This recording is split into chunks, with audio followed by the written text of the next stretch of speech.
नमस्कार, बहुत बहुत स्वागत है आप सभी का बुलेटिन में। मैं हूं आपके साथ अस्मिता। सीधे रुक करेंगे इस वक्त की खबरों का। देवभूमि उत्तराखंड को ऊर्जा प्रदेश बनाने के लिए प्रदेश की धामी सरकार हर संभव प्रयास कर रही है। इसके लिए शासन स्तर के उच्च अधिकारी न सिर्फ योजनाओं का प्रारूप तैयार कर रहे हैं, बल्कि जल्द से जल्द किन परियोजनाओं को धरातल पर उतारा जा सकता है, इस पर भी लगातार काम किया जा रहा है। मुख्यमंत्री के सचिव और मीनाक्षी सुंदरम ने अनादि टीवी से खास बातचीत की। आइए आपको सुनवाते हैं। देवभूमि उत्तराखंड को ऊर्जा प्रदेश बनाने का सरकार का संकल्प किस तरह से ग्राउंड जीरो पर साकार हो रहा है, बातचीत करने के लिए हमारे साथ मौजूद है उत्तराखंड के ऊर्जा सचिव आर मीनाक्षी सुंदरम। सर, आपसे जानना चाहेंगे कि लगातार सरकार प्रयास कर रही है कि किस तरह से हम उत्तराखंड को ऊर्जा प्रदेश बना सकें, तो किस तरह से आप लोग कोशिश कर रहे हैं? देखिए, हमारी सबसे पहले जो नेगेटिव पॉइंट थी, भागीरथी और अलकनंदा घाटी में जितनी भी परियोजनाएं हैं, ये परियोजनाएं या तो भारत सरकार लेवल पर या माननीय सुप्रीम कोर्ट के लेवल पर स्थगनादेश की वजह से लंबित हैं। और हम इसको छोड़ते हुए जो अन्य परियोजनाएं हैं उसको तेजी से आगे बढ़ाने का निर्णय लिया था। इसके लिए हमने मल्टीपल पॉलिसीज बनाए थे। हमारी जो लघु जल विद्युत परियोजनाएं हैं, स्मॉल हाइड्रो पावर प्रोजेक्ट, इसको लेकर के काफ़ी अट्रैक्टिव पॉलिसी हमने बनाया है। और उसके बाद हमने 14 परियोजनाओं का बिडिंग जारी किया है, बिड डॉक्यूमेंट जारी किया है। काफ़ी उत्साह है मार्केट में इसको लेकर के। और 10 और परियोजना की बिडिंग हम लोग जल्दी जारी करने वाले हैं। इस तरीके से हमारी 24 परियोजनाएं जो है बिडिंग के लिए तैयार हो जाएंगे। जो ऑलरेडी बिडेड आउट प्रोजेक्ट हैं, किसी न किसी कारण से टेक ऑफ नहीं हो रहे थे, उनको हमने वन टाइम सेटलमेंट योजना के तहत एक्सटेंशन दिया हुआ है। और उसके साथ साथ मैं लगातार उनके साथ बैठ करके उनकी जो जो छोटे छोटे अड़चन है उसको दूर कर रहा हूँ। देन सेकंड, हमारी जो बड़े परियोजनाएं हैं उसको हम लोग अलोकेट, जो अनअलोकेटेड प्रोजेक्ट्स हैं या हमने किसी और को अलोकेट किया था और वो मौके पे काम नहीं हो रहा है, उन सबका रीअलोकेशन, ये सब भी डिसीजंस हम लोग फाइनलाइज कर चुके हैं। कुछ को हमने टीएचडीसी को अलोकेट किया है, कुछ को यूजेवीएनएल को अलोकेट किया है, कुछ को हमने टीएचडीसी और यूजेवीएनएल का जो संयुक्त उपक्रम बनाया है उसको अलोकेट किया है। तीसरा हमारा पंप स्टोरेज प्लांट पॉलिसी है। पंप स्टोरेज प्लांट पॉलिसी के जारी होने के बाद 3-4 हमारे बड़े ग्रुप्स के साथ एमओयू साइन हुए हैं। उसमें से जेएसडब्ल्यू ग्रुप का अभी हमारे पास 800 मेगावाट की परियोजना बनाने के लिए एप्लीकेशन आया हुआ है, जिसको हम लोग एग्जामिन कर रहे हैं। और सोलर जो नीति बनी है उसमें हमने 2000 मेगावाट का एक टारगेट रखा था। हम 3 साल में इसको अचीव करेंगे। उस पर भी हम लोग तेजी से आगे बढ़ रहे हैं। और एक थर्मल पावर प्लांट भी लगाने के लिए हम लोग प्रयास करते हैं। उसके लिए कोल ब्लॉक के आवंटन के लिए भारत सरकार से अनुरोध किया हुआ है। सर, आप लगातार अलग अलग सेक्टर पर फोकस कर रहे हैं कि जो वैकल्पिक व्यवस्थाएं उनके जरिए आप सरकार के संकल्प को साकार कर सकें। अगर हम परियोजनाओं की बात कर लें तो कुछ ऐसी परियोजनाएं भी होंगी जो शॉर्ट टर्म की होंगी, कुछ ऐसी हैं जिनमें वाकई कुछ समय लगने वाला है। आपने भी कुछ का जिक्र भी किया।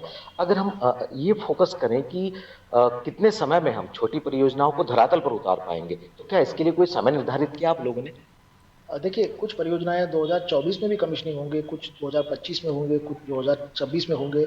हमारा पूरा कोशिश होगा कि जो परियोजना की डेडलाइन है, डेडलाइन के अंदर अंदर वो कमीशनिंग हो जाए। उसके साथ साथ उसकी जो इवैक्यूएशन नेटवर्क की ज़रूरत है वो भी समय पर बन जाए, ताकि हम लोग उसका पूर्ण उपयोग कर सकें। और उसके साथ साथ एक और चीज़ मुझे बताना है कि चूँकि जो बड़े परियोजनाएं हैं ये टाइम टेकिंग होते हैं, ये आमतौर पर 4-5 साल लगते हैं। तो इन द मीन वाइल एक अगले 4-5 साल के लिए हमको कुछ वैकल्पिक रूप से भी एड्रेस करना है। उसके लिए भारत सरकार से हम लोग अलग से अनुरोध कर रहे हैं, कुछ अनअलोकेटेड प्रोजेक्ट्स को, सेंट्रल प्रोजेक्ट्स को हमारे लिए अलोकेट किया जाए। सर, जिस तरह से आप बता रहे हैं और आप एक रणनीति के तहत जो है वर्क भी कर रहे हैं और समय समय पर मुख्यमंत्री जी भी कहीं ना कहीं इसकी समीक्षा आप लोगों से करते रहते हैं। आप अलग अलग वैकल्पिक व्यवस्थाओं पे काम कर रहे हैं। जिस तरह से डिमांड है यहाँ उत्तराखंड वासियों की, चाहे वो औद्योगिक घराने हो या एक आम इंसान हो, और जिस तरह से हमारा प्रोडक्शन है, इसमें जो गैप हो रहा है इसको हम कब तक फिल कर पाएंगे? कुछ इस तरीके का आपने लक्ष्य निर्धारित किया है?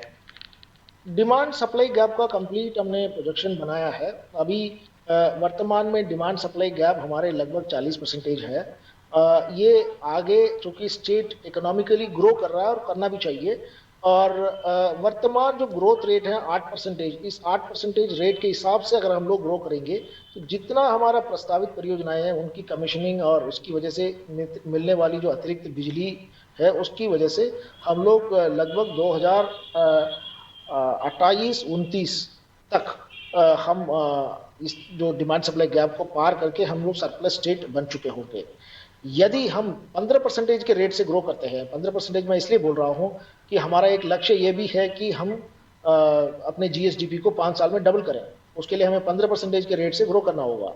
अगर ऐसा ग्रो करेंगे तो भी हम लोग 2029-30 तक सरप्लस बिजली वाला स्टेट बन चुके होंगे। बस अंत में चलते एक सवाल सर आपसे और जानना चाहेंगे कि लगातार मुख्यमंत्री जी भी और आप भी समय समय पर हम देखते हैं, मॉनिटरिंग करते रहते हैं। ऐसे में जो संबंधित निगम्स हैं, चाहे वो यूपीसीएल है या जो यूजेवीएनएल है, इनके संबंधित जो अधिकारी हैं उनको किस तरह से आप दिशा निर्देश दे रहे हैं और कैसे आप मॉनिटरिंग करते हैं? तीनों निगमों का अलग अलग फोकस रहता है। जो यूजेवीएनएल है उसको तो जनरेशन कैपेसिटी को इंक्रीज करना है और मतलब अपने जो जनरेशन है उसको भी इंक्रीज करना है और जो प्राइवेट प्रोजेक्ट्स हैं उसको भी प्रमोट करना है।